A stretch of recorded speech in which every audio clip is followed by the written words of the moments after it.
Hi అండి, అందరు ఎలా ఉన్నారు? బాగున్నారా? సో నేను కూడా చాలా బాగున్నాను అనమాట. ఈరోజు వీడియో ఏంటి అంటే మేము వచ్చేసి శ్రీశైలం వెళ్తున్నాం. ఎందుకు ఏంటి ఈ వీడియోలో క్లియర్గా చెప్తాను. సో వీడియోని అయితే అసలు స్కిప్ చేయకుండా ఎండ్ వరకు చూడండి. అండ్ ఈ వీడియో కనుక మీకు నచ్చినట్టయితే లైక్ చేయడం అస్సలు మర్చిపోకండి. మీరు చేసే లైక్ వల్ల నా వీడియో ఇంకా సజెషన్స్లోకి అయితే వెళ్ళడం జరుగుతుందన్నమాట. సో ఇంకా అసలు లేట్ చేయకుండా వీడియో అయితే స్టార్ట్ చేసేస్తాను. మేము వచ్చేసి ఊరు నుంచి వెళ్ళాలి అన్న ప్లాన్ అయితే ఫస్ట్ నుంచి ఉండే అనమాట నాకు. కాకపోతే హైదరాబాద్ నుంచే మనకు శ్రీశైలం అనేది కొంచెం దగ్గర అవుతుంది ఊరు నుంచి కంపేర్ చేసుకుంటే. కానీ ఎందుకో నాకు ఊరికి వెళ్ళి అక్కడ నుంచి వెళ్ళాలి అన్న థాట్ అయితే ఉంది కాబట్టి ఇంకా ఊరికైతే బయలుదేరినాం అనమాట. రేపు శ్రీశైలం వెళ్తాము అంటే ఈరోజు మధ్యాహ్నం అయితే ఊరికి స్టార్ట్ అయిపోయినాము. ఊరికి వెళ్ళేసరికి మాకు 8:30 అట్లా అయిపోయిందనమాట.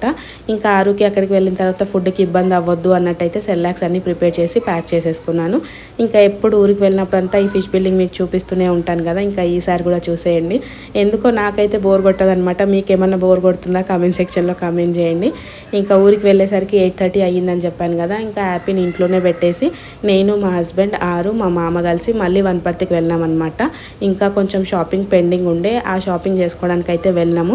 ఆరుకు ఒక డ్రెస్, ఇంకా మా హస్బెండ్ కూడా ఇంకో డ్రెస్ తీసుకోవాలి అన్నట్టయితే వెళ్ళి షాపింగ్ అయితే చేసుకొని ఇంటికి వచ్చేసినాం అనమాట. ఇంకా డిన్నర్ అంతా తినేసి పడుకున్నాము. మార్నింగ్ 4కి లేచింది అనమాట మా అత్త. నేను 5కి లేచిన అనమాట.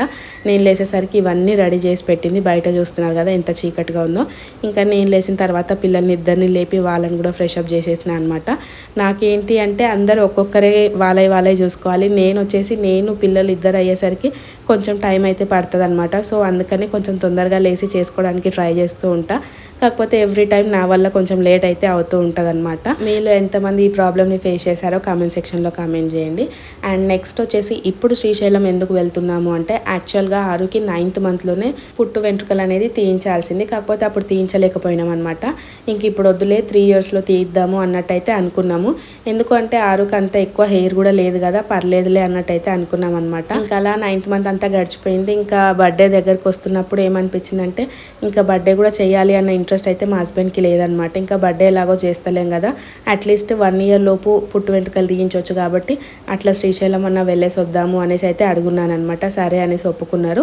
ఇంకా అట్లా శ్రీశైలం ప్లాన్ అయితే వేసుకున్నాం అనమాట. నాకు ఎగ్జాక్ట్గా ఎట్లా ఉండే అంటే ఆరు బర్త్డే రోజే శివరాత్రి వచ్చింది కదా, 25th అట్లా శ్రీశైలం వెళ్ళి 26th కూడా శ్రీశైలంలోనే ఉండి ఈవినింగ్ అట్లా బయలుదేరేసి వద్దాము. ఆరు బర్త్డే రోజు శ్రీశైలంలో ఉన్నట్టు ఉంటుంది అన్నట్టయితే ప్లాన్ ఉండే అనమాట. కానీ అందరు ఏం చెప్తున్నారు అంటే ఇంకా శివరాత్రి టైం కాబట్టి అసలు దర్శనం దొరకదు, ఉండడానికి ప్లేస్ కూడా ఉండదు. సో మీరు ఆ టైంలో వెళ్తే చిక్కుల్లో పడతారు పిల్లల్ని తీసుకొని, సో కొంచెం ముందే వెళ్ళండి అన్నట్టయితే చెప్పున్నారనమాట.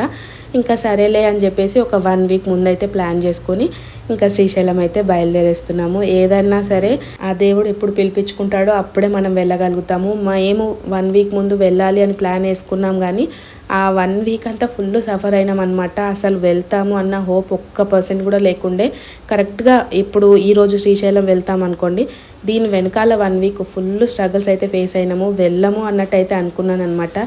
ఒకదాని మీద ఒకటి పడుతూనే ఉంది. ఎన్ని పడినా ఫైనల్గా వెళ్ళాలి అని రాసి పెట్టుంటే వెళ్ళకైతే తప్పదు కదా. సో అట్లా మాకు రాసి పెట్టుంది కాబట్టి మేమైతే ఆ శ్రీశైలాన్ని చేరుకున్నాం అనమాట. అంతే కదా, లైఫ్ మనకి ఏదన్నా మంచి జరుగుతుంది అంటే దాని ముందు చాలా స్ట్రగుల్స్ అయితే ఫేస్ చేయాల్సి ఉంటుంది. సో ఆ స్ట్రగుల్స్ అన్నింటినీ మనం దాటుకుంటేనే ఆ మంచి అనేది మనం అందుకోగలుగుతాము అని రీసెంట్గానే మళ్ళీ ఎక్స్పీరియన్స్ అయినా అనమాట. సో అట్లా ఇంక ఇక్కడైతే ఆరుకి ఫుడ్ ప్రిపేర్ చేస్తున్నాను అనమాట. ఇంకా కొంచెం లేట్ అయిపోయింది అని చెప్పిన కదా, ఇంక ఇంటి దగ్గరనే తినిపించేసుకొని బయలుదేరితే ఒక టెన్షన్ అయిపోతుంది అన్నట్టు తనకైతే సెల్లాక్ ప్రిపేర్ చేస్తున్నాను అనమాట. ప్రిపేర్ చేసేసి తనకైతే తినిపించేసిన, తనకు పెట్టేసిన తర్వాత ఇంకా నేను కూడా టీ తాగుదాము అన్నట్టయితే టీ పెట్టుకొని టీ అయితే తాగుతున్నాను అనమాట. ఊరికి వెళ్ళినప్పుడే నాకు అంతా ప్రశాంతంగా కూర్చొని తాగడానికి అయితే టైం దొరుకుతుంది. ఇక్కడైతే ఒక చేతిలో ఆరు ఉంటాడు, ఒక పక్క హ్యాపీ ఉంటుంది. అసలు తాగనియరు. అది ఎప్పటికో చల్లారిపోయిన తర్వాత అయితే తాగాలన్నమాట, లేదు అంటే నించొని తాగాల్సి వస్తుంది. ఊర్లో కాబట్టి మంచిగా మార్నింగ్ సన్ రైజ్ చూసుకుంటూ ప్రశాంతంగా ఛాయ్ అయితే తాగగలిగిన అనమాట. అదే ఇక్కడ అనుకోండి అస్సలు నాకు ఆ పాసిబిలిటీ ఉండదు. పిల్లలు ఇద్దరు సతాయిస్తూ ఉంటారు. టీ తాగినట్టు కూడా ఉండదు అనమాట. ఇక్కడ కూడా హ్యాపీ చూడండి ఆడుకుంటుంది కదా అనేసి అనుకున్నాను, మళ్ళీ వచ్చి నా మీద అయితే కూర్చుంటుంది అనమాట. అట్లయితే చేస్తుంటారు పిల్లలు పెద్దగా అయ్యే వరకు, ఇవన్నీ తప్పవు అనమాట. ఇంకొకటి ఇక్కడ టీ కంప్లీట్ అయిపోయిన తర్వాత ఆ మెట్ల మీద కూర్చోబెట్టి ఇద్దరు పిల్లలకి ఫొటోస్ తీద్దాము అన్నట్టయితే అనుకున్నాను. ఎందుకంటే హ్యాపీ అప్పుడు కూడా 9 monthsకే తీపిచ్చామన్నమాట.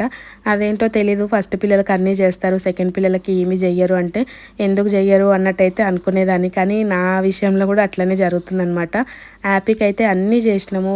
ఏమంటారు 5 monthsలో బారసాల కానివ్వండి, 9 monthsలో పుట్టు వెంట్రుకలు, ఫస్ట్ బర్త్డే అన్నీ మంచిగా జరిగినాయి అనమాట. కానీ ఆరుకి ఒక్కటంటే ఒక్కటి కూడా చేయలేకపోయినాము. నాకే బాధ అనిపిస్తుంది అనమాట, అరే ఆరుకి ఒక్కటన్నా చేసి ఉండాల్సింది అని చెప్పేసి. కానీ ఏం చేస్తాం, పరిస్థితులు అట్లా ఉన్నప్పుడు మనం కూడా ఏం చేయలేము కదా. చూద్దాము, ఫ్యూచర్లో అన్నీ బాగుంటే ఎప్పుడైనా సెలబ్రేషన్స్ చేసుకోవచ్చు కదా.